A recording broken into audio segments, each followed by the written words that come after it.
처음에 무리를 걷는 여자라는 장편 소설. 이제 그것도 사연이 있는데요. 그 백채인을 읽은 한 여자가 이제 저를 만나보고 싶어서 밤 11시에 찾아왔어요. 예. 근데 그거는 실례잖아요. 그렇죠. 네. 근데 이제 문 앞이라고 하는데 그래서 제가 못 나간다고 그랬더니 이렇게 12시까지라도 기다리겠다 그러는 거예요, 그 여자분이. 그래서 이제 할 수 없이 나갔어요. 나갔는데 그때는 이미 동네 뭐 카페니 이런 것도 다 빵집도 문을 닫았을 그랬겠죠. 때인데 이렇게 걸어 내려가는데 어느 빵집이 주인이 그냥 앉아 있는 거예요, 불을 켜고. 그래서 이제 들어가서 거기서 한 20분 정도 이야기를 들었고요. 그리고 그 이후에 두 번을 더 만났습니다. 예. 그 이야기가 무리를 걷는 여자입니다. 그 어떤 여자분이었는데요? 이 패션을 하는 여자인데. 디자이너? 네. 그 이제 파리에 가서 공부를 했는데요. 예. 자기 반에 전학 온 여학생이 하나 있는 거예요. 그러니까 금사의 딸이에요. 그 이제 그 지방에 온 지방 그 금사들은 검사. 이렇게 돌아다니죠. 예.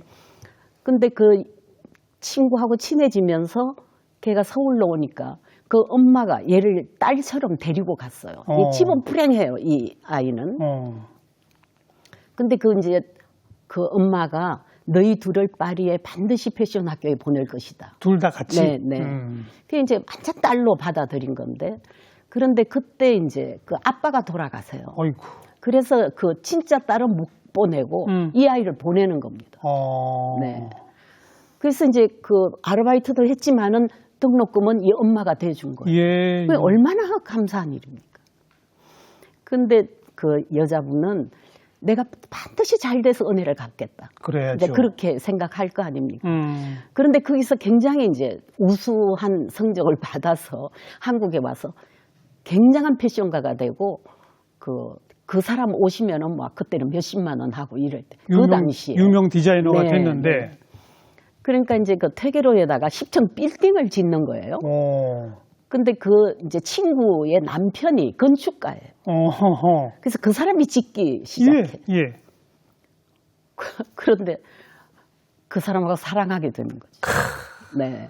근데 그 여자분이 언제든지 잘 돼서 은혜를 갚겠다는데 오히려 가장 소중한 걸 뺏는 게 되잖아요. 그렇죠. 그래서 이제 정신병원에도 몇 번 입원을 해요. 아이고. 뭐 그런 사연, 내 여자. 근데 그분은 백시인이라는 수필을 읽고 왜 선생님을 그렇게 찾아와서 근데 이제 나를 만나면은 뭔가 이렇게 답을 뭔가 뭐 상담이 될 것 같은. 네. 그런데 더 중요한 거는 그게 팔리고 나서 정말 대한민국의 모든은 아니죠. 많은 여성들이 원고 뭉치를 들고 저희 집에 찾아왔었어요. 그래서 그때 이제 사람들에게는 다 사연이 있구나. 그렇죠. 그 앞에다가 제가 이렇게 썼거든요. 서문에. 이것은 실화다. 어떤 여자의 얘기다. 이렇게 썼기 때문에 많은 사람들이 원고 뭉치를 들고 저를 찾아오고. 그리고 또 누구냐고 자꾸 묻고. 영화로 만들어져서 또 공전이 히트쳤잖아요. 네, 그 영화도 극본을 신성일 씨가 사가져 갔어요. 배우 신성일 씨? 네, 네. 그래서 세 번을 만났죠. 계약하고 뭐 돈도 받고 뭐. 근데 다른 사람들보다 3배를 줬어요. 어이구. 네, 네. 그러면 뭐 미남이고 돈도 많이 주는데 그분한테 줘야 되겠죠. 네.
오늘 이제 선생님 뵙고 네. 뭐 초반부 요즘에 근황 또 어떻게 문의 되셨는지 또 히트작 즐거운 얘기 많이 했습니다. 네, 네. 근데 사실은 우리 신달자 시인은 아, 무슨 말씀 하시려고 겁나네요. 아픔과 고통 빼면은 없는 또 시인 아닙니까? 네, 저를 상처의 여주인공으로 생각하는 사람들이 많습니다. 그죠? 네. 부군께서 많이 아프셨죠? 77년도 5월에 어이구. 쓰러졌죠. 음. 그러니까 그때는 뭐 우리나라 의학도 별로 이렇게 할 때고 그때 산소호흡기가 막 들어왔을 때입니다. 하루에 100만 원이었어요. 네. 근데 이제 다들 포기하고 죽는 사람도 그때는 많았습니다. 어떤 걸로 쓰러지셨죠? 뭐 혈압이었던 것 같아요. 고혈압인데 네, 네, 터졌군요, 고혈압. 어딘가가. 네, 그냥 네. 이제 중풍이죠, 말하자면. 그렇죠. 네. 그래서 이제 비극은 시작됐죠. 그렇죠. 왜냐하면 저는 아까도 말씀드렸지만 아버지가 부자 소리도 듣고 뭐 시골 부자가 뭐 그저 그렇지만 그런데 이제 고통을 그때 알기 시작했죠. 77년이면 아이가 몇 살? 저는 35세 때입니다. 그러니까 제가 35. 시인 35. 네. 자녀들이 그때 어린애가 2살, 막내가 막내가 2살. 2살, 6살, 7살 뭐 여러 개. 네. 딸 셋 두셨잖아요. 네, 네. 그리고 남편은 쓰러져서 이제 경제 활동을 못 하시고. 네. 그때 제가 이제 시어머니도 모시고 있을 때고. 아. 네. 시어머니도 또 몸져 누우셨잖아요. 제 옆방에서 9년 누워 계셨고, 그 이제 남편은 24년을 앓다가 아이고. 죽었죠. 네. 그리고 이제 먹고 사는 걸 제가 도맡아서 그러니까. 했죠. 근데 그 77년이면은 네. 아까 우리 얘기 나눈 공전의 히트작들도 나오기 전이잖아요. 전이 얘기. 그러니까 어떻게 사셨어요? 그래? 그러니까 처음에는 이제 창피하잖아요. 35세. 그러니까 이제 뭐 집에 있는 걸 팔기도 하고 모르게 살짝.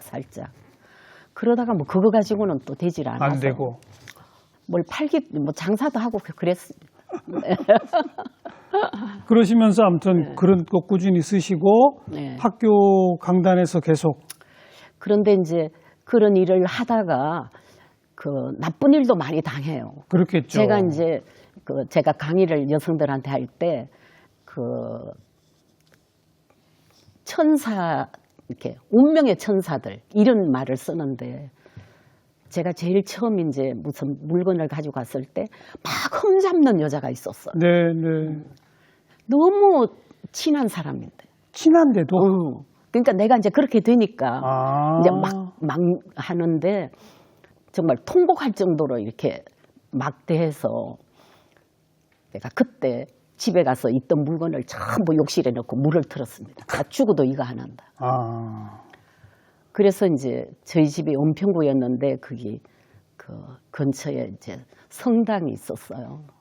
그래서 거기 가서 그때 그 흙이었는데 성모님 앞이 엎드려서 밤 3시까지 제가 울었습니다. 큰 소리 내면서 수녀님이 울음소리를 듣고 이제 저를 이제 그걸 해주셨는데 나 이렇게는 못 살겠다. 우리 가족을 그럼 내가 함께 다 죽어야 되겠냐. 이제 막 대드는 겁니다. 네, 성모님께 네, 대드는 거예요. 왜 어떻게 나를 이렇게 만드냐. 뭐 이런 식의. 그래서 이제 나중에 시작한 게 대학원이었습니다. 그렇죠. 오히려 돈을 쓰는 일이죠. 그래서 이제 뭐 여기저기 돈도 빌리고 그래가지고 대학원을 들어갔어요. 네. 그래서 그리고 이제 학위하시고 교수 되시고. 네, 교수도 되고 뭐 이제 베스트셀러 작가도 되고. 네. 가장 힘들었던 시기가 바로 네. 70년대 말 80년대 초 요때군요.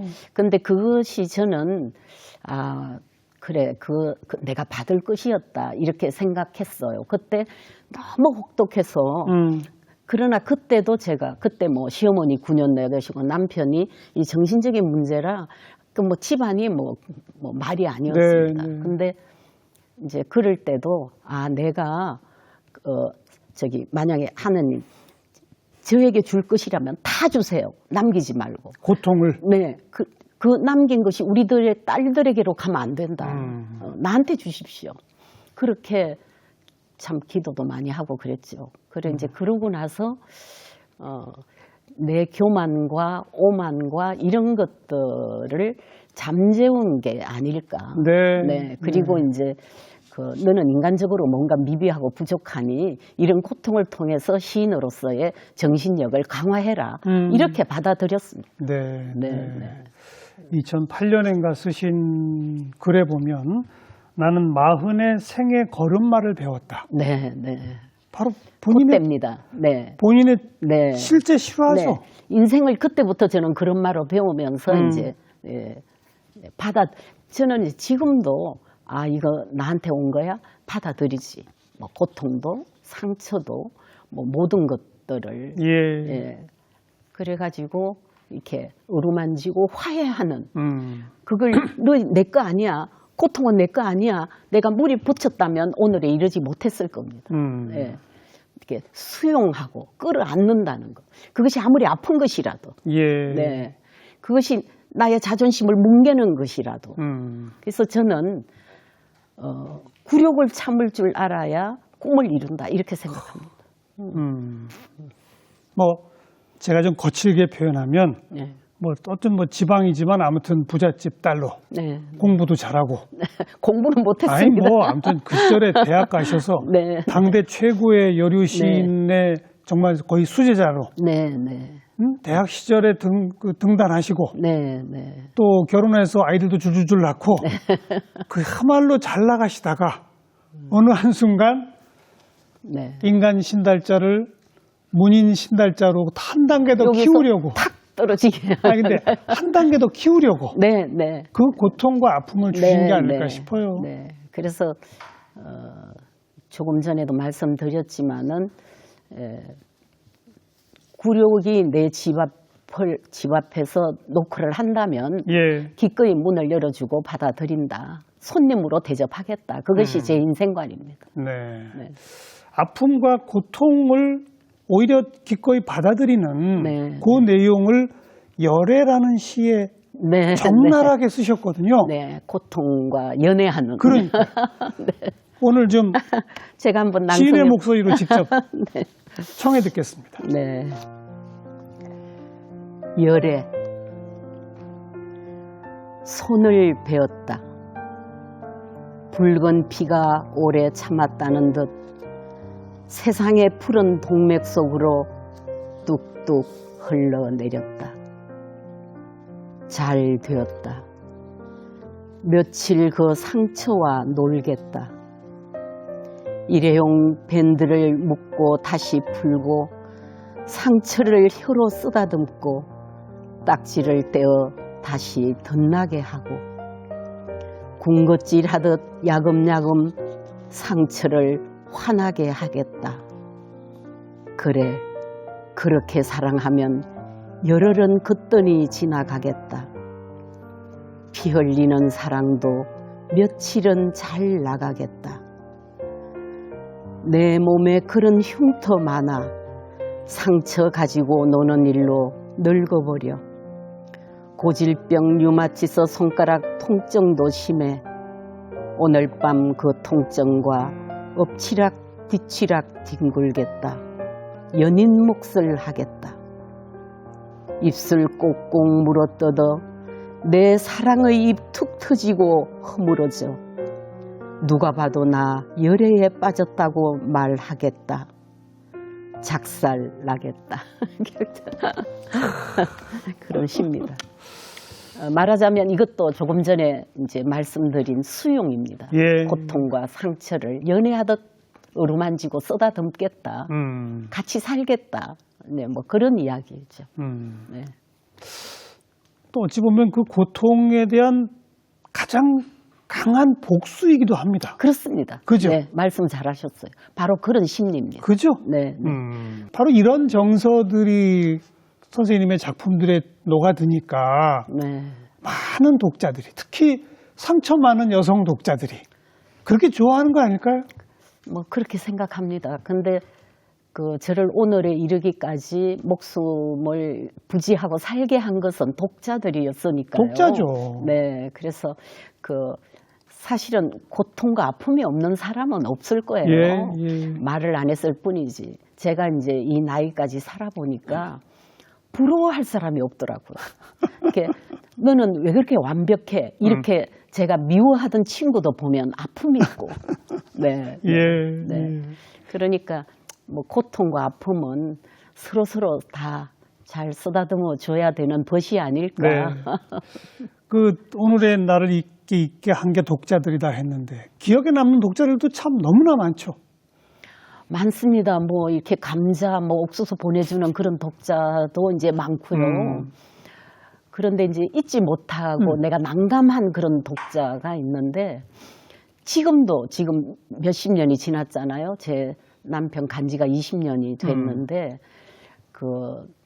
나는 마흔에 조금 전에 쓴 그 글을 읽고 생애 지금 걸음마를 이제 중환자실에 있는 어떤 여자분이 예.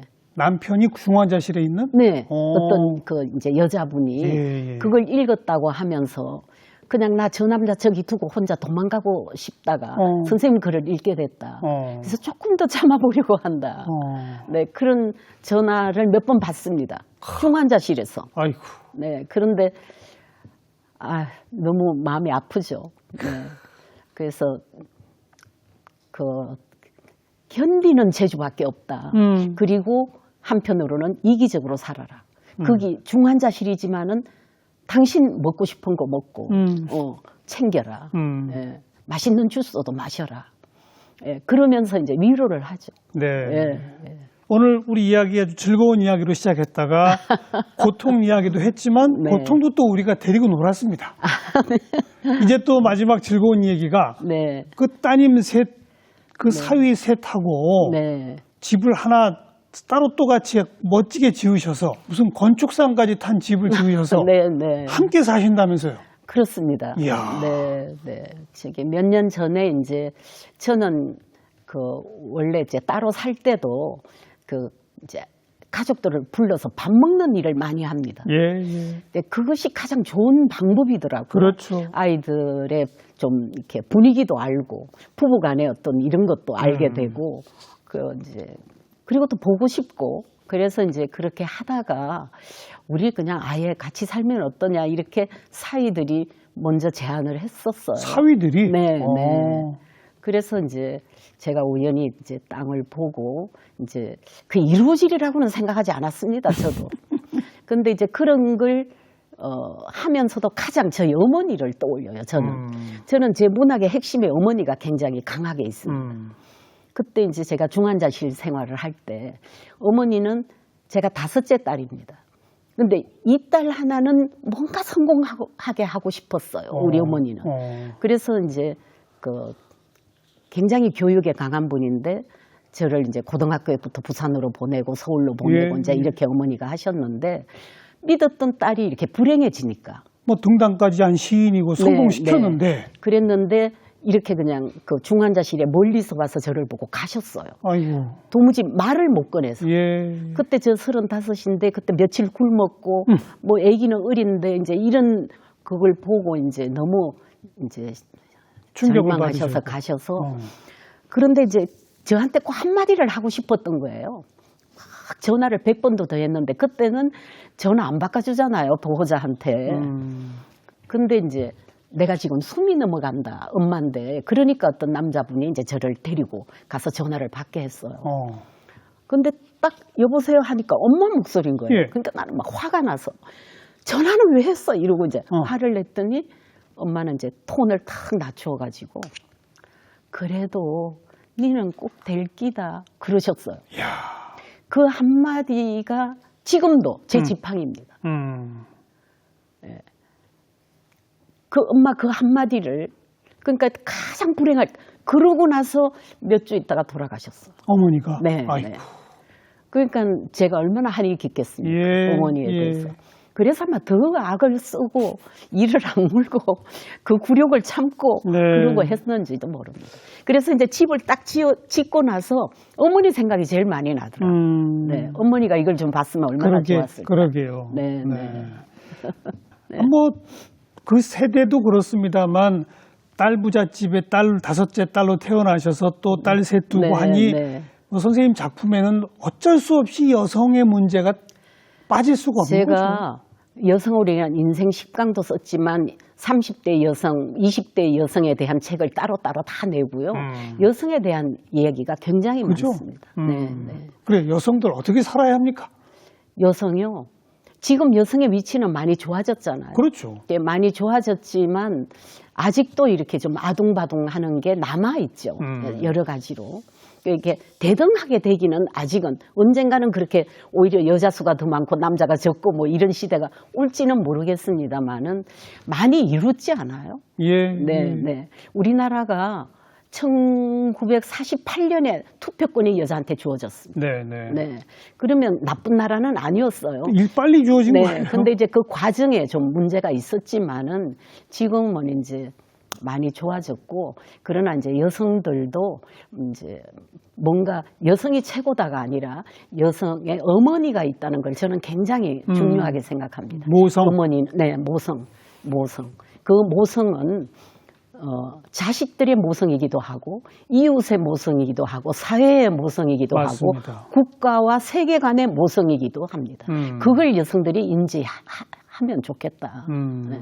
다투는 게 아니라 겨루고 그런 게 아니라 세계적인 어떤 모성적인 그런 세계관을 가지고 앞으로는 살아야 한다. 네, 네. 지금 그러니까 아까 초반에 그런 말씀하셨는데 인생 80계단 내년 네. 계획으로 지금 책 준비하고 계신 거죠? 그러니까 내 인생의 반성문이라고 그럴까? 네, 그런 걸 하나 산문집을 내려고요. 예, 내년에. 예. 네. 그럼 벌써 뭐 가을인데 상당히 작업이 많이 진행되셨겠네요. 네, 한 60%. 네, 네. 그럼 내년에 저희가 이제 그 책 받아볼 수 있는 거죠? 아, 그럼 선생님 드려야죠. 그 다음 또 혹시 목표나 계획은 있으세요? 시집이나 뭐 산문집이나. 시집 하나 내야죠. 그죠? 근데 이제 선생님 제가 제 삶에서 2권을 낼지 1권을 낼지 뭐 3권을 낼지 그거는 아직 저는 모르는 일이고요.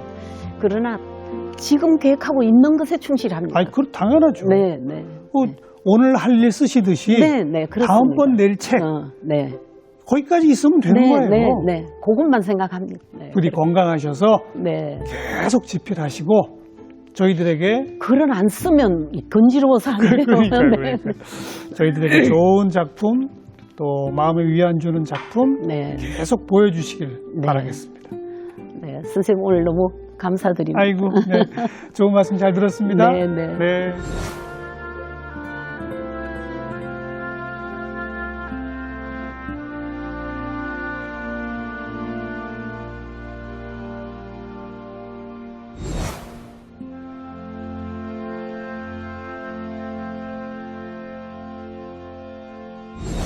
네, 신달자 시인께 여러분은 무엇을 배우셨나요? 고통을 데리고 노는 바로 그 기술을 한번 배우시기 바랍니다. 다음 주에 뵙죠. 안녕히 계세요.